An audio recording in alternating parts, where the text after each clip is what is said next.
bang amui lom ni chan nei lo in kanun chan hi lung dong van sang in mo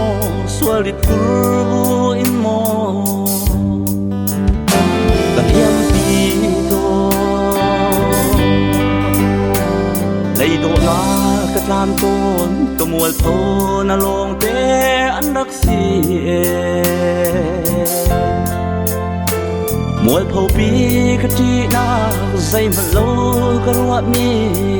an sung cất ra ô đam na kin cất char chẳng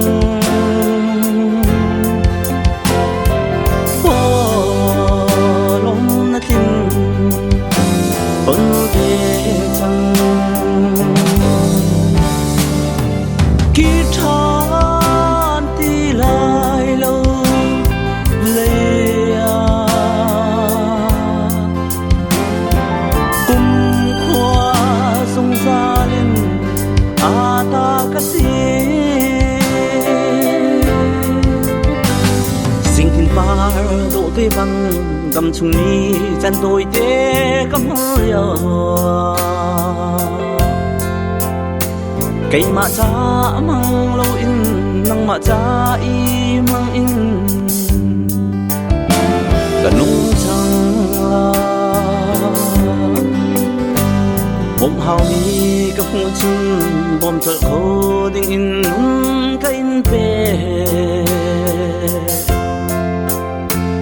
bồi chỉ xưa cái này chân ruột chân lê lom na cả tam si ô đam na kin cái char chẳng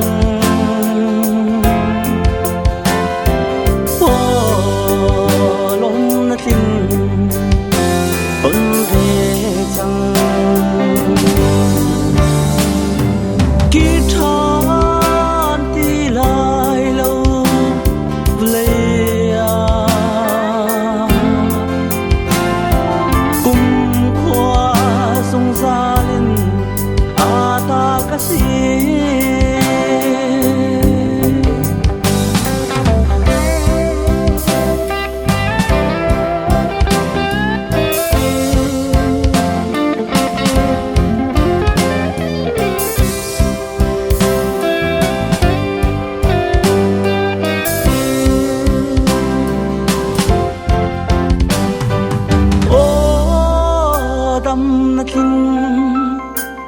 char